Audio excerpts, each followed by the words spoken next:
Hey, Tommy from the Run Testers. I'm currently in Boston, about to do the Boston Marathon on Monday. It's Saturday at the moment, and I'm on my way down to the Expo to pick up all my stuff and see what's happening at the Marathon Expo. So I will report back throughout my trip because I'm going to be doing a few interesting things while I'm here, as well as the race. See you in a bit. Yeah.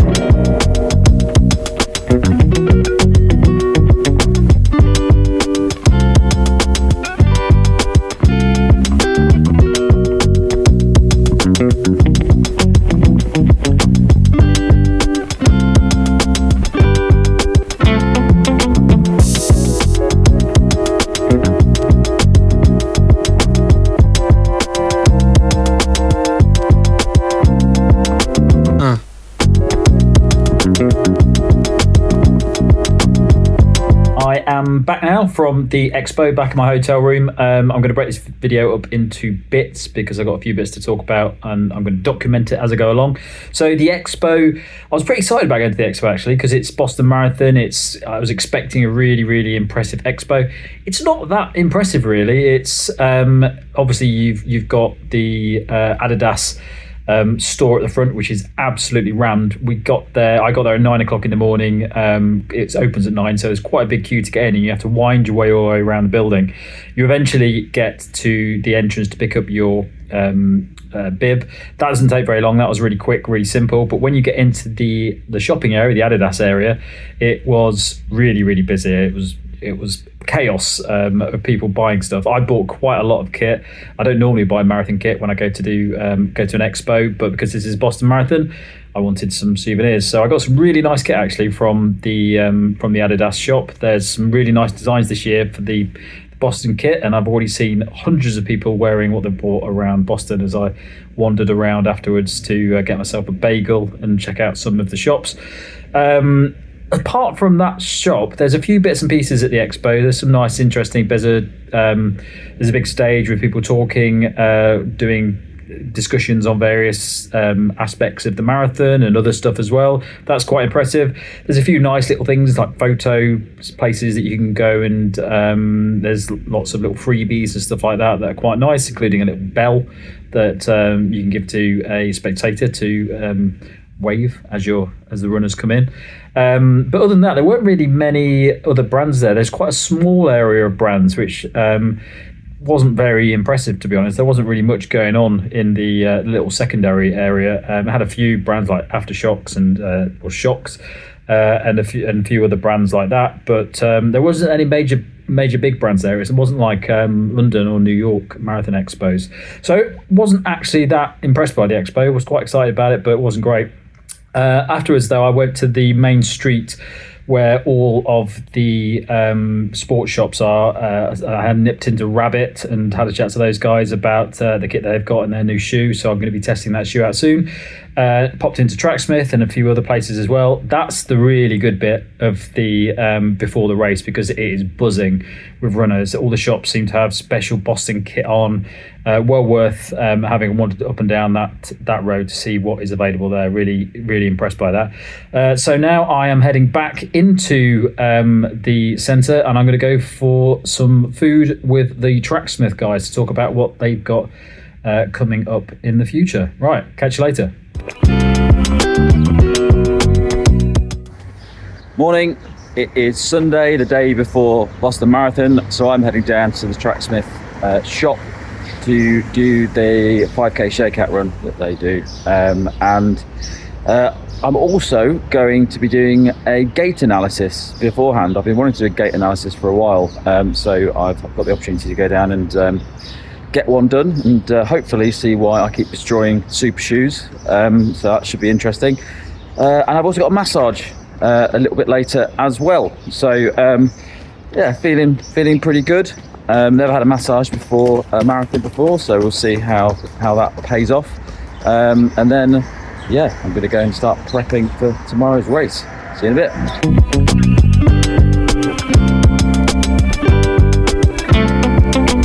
No.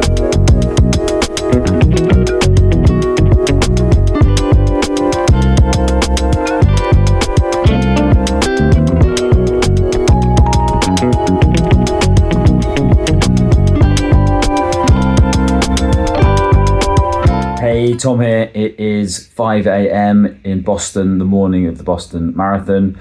I'm feeling pretty good actually. I went to bed about 8 p.m. last night, so I've had quite a lot of sleep. I'm not feeling that nervous about it. I think mainly because I'm not actually aiming for a PB in this. I'm just trying to get a sub 3. So the pressure's off compared to Chicago and Berlin. So I'm not going to take my phone with me because my Google Pixel 8 Pro is massive and it weighs me down. So it's probably worth a few seconds of my time. So I'm going to leave it here. I'm going to come back in a bit and record my view of the event and how I got on. I'm going to be using the Nike Alphafly 3s, which is a bit of a risky move because I'm not sure if I like them as much as the Alphafly ones. But we'll see by the end of this race if I've turned to really liking them. So right, I'm going to go and head to the buses to get to the start line of the Boston Marathon, which is like 20 miles away or something. And I'll be back in a bit. Catch you later.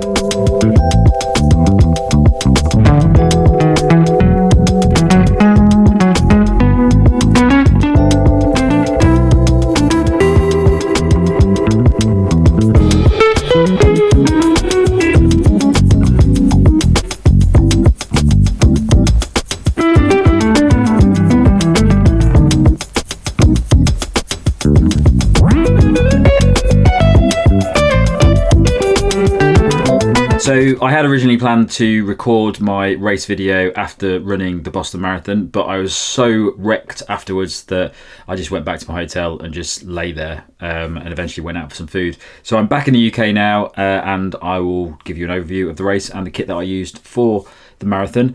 The race itself is an interesting one because it's not one that I ever thought I'd ever be able to do. Up until about 3 years ago, my marathon times sat around the 3:30 mark, which is way off what I'd be able to get for a qualifying time for Boston. But in the last 2 years, I've done a 2:55 in Chicago and a 2:53 in Berlin. So I could do Boston Marathon. So it's a bit of a big deal for me to be able to do it because it's a marathon that I never even thought I'd even attempt to get into. Definitely not for the next 15 years or so until I can hit the age points where it starts to come down a bit. So the marathon itself is a point-to-point, so you actually start off about 20 miles outside of Boston. It's a little bit different than some of the marathon majors where you run around the city the whole time. So you start off in a town called Hopkinton, which is about 20 miles away from the city, and you basically run down one main road all the way to Boston. The last few miles are in Boston, but you don't get to see that much of Boston. It generally just takes you straight in on this road, and you eventually come to the finish line. The start area of the race, so you get picked up at the Common in the centre of Boston about 6:45. My wave was picked up, and they drive you out all the way to Hopkinton, and you're in this starters area that only has runners, so there's no spectators or anyone else there. It's just runners waiting to start.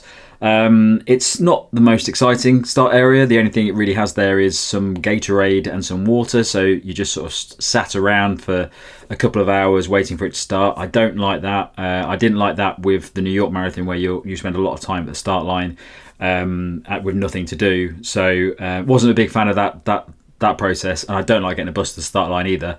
The time the race starts, so for my wave it was about 10 o'clock in the morning, and it was starting to get quite hot by that point. All of my training for Boston Marathon has been in the winter months, maybe a little bit as it's warming up, but I was not prepared for the heat. It was getting quite high. I think it got up to about 22 degrees. And the race itself was a really difficult one for me. So I was planning to get a sub 3 in Boston. I didn't have any plans to get a PB because I know the course is a bit harder. It undulates quite a lot, and a lot of people have told me that it's a tricky race to do. So I didn't plan to get a PB, but I did want to get a sub 3 mark because I have trained for it in a similar way that I have done for Chicago and Berlin. The first 10k of the route is largely downhill, and I was pretty much running a fastest time for me for that part of the marathon. So I think I got to 10k mark at 40 minutes, which is pretty fast for me. And if I'd continued a similar pace to that, I would have got a PB by the end of it. But by about 12k, the heat really hit me, and I just did not feel good. I definitely couldn't pick up the pace anymore. I couldn't maintain the pace that I wanted to do. And I really struggled. So at that point, I basically just threw in the towel and just thought I'm going to just try and maintain an all right pace to the end of the race, and get as close to 3 hours as I could. Even that was a struggle though. So by the time I'd got to about 30k, I was really in a lot of pain. I was struggling to keep going. At some points towards in the last 10k, I was walking bits, as you'll see from my Strava splits, and it was a real slog. So I ended up with 3 hours 24 by the end of it, which 3 years ago was pretty good marathon time for me, but for now I was a little bit disappointed with that. But to be honest, I got into Boston, and I did Boston because I wanted to do Boston, not because I was expecting to get a really fast time in it. So I wasn't that annoyed by it, and I'm just pleased that I actually did Boston. The course itself is really quite a tricky one to get to grips with, because it undulates so much. So I think there's a net downhill for the whole race, and you can really feel that, especially at the start. The first bit of the race is a major downhill, and it's actually quite hard to pace yourself. So I think the main difficulty with Boston is the pacing, because it undulates quite a lot. It's very difficult to maintain a pace because you've got lots of hills to go up and then back down again. Very easy to speed up on the downhills, very difficult to maintain a pace on the uphills. So it's a very hard race to pace, even if you're very good at pacing. So with Chicago and Berlin, I had really flat pacing, or pretty flat for Berlin, but my Chicago one was pretty much the same pace the whole time, whereas this, I just didn't know how to pace it. I definitely went out too hard, especially with the heat, but that heat really hit hard pretty early on in the race, and I know there's a lot of people at the sides of the course having medical attention, things like that, because it was a lot hotter than people had been expecting. The race itself is really well organised. There's water absolutely everywhere, Gatorade everywhere. It's a really nice course to run because you get to see all of the spectators from all of the towns that line the routes, and I was expecting there would be gaps along the course of the 26.2 miles where there was no one living there, so there'd be no spectators, but it was just wall-to-wall spectators all the way, which was really nice. And it's quite fun to run through all the little towns as well, because you don't get that with the big marathons, obviously running around cities and things, whereas this was just nice little communities along the way that were just coming out and cheering us on. So I really enjoyed the race itself. I'm really pleased that I got to do it. The finish line takes you right into the centre of Boston, and it's a pretty busy finish line. It's quite an impressive one. There's a lot of crowds there, and yeah, so very much enjoyed it. So the shoe I used, and I was really struggling to decide which shoe I was going to go for, I decided to go for the Alphafly 3 in the end. It was a choice between this and the Saucony Endorphin Pro 4. Now, if you're a watcher of the videos on the channel, you will know that I used the Saucony Endorphin Pro 3 for a lot of the races that I did over the last couple of years, and I got quite a lot of PBs in that shoe. The new Saucony Endorphin Pro 4 feels a bit different than that shoe. It feels, to me, it's not as soft, it's not as bouncy.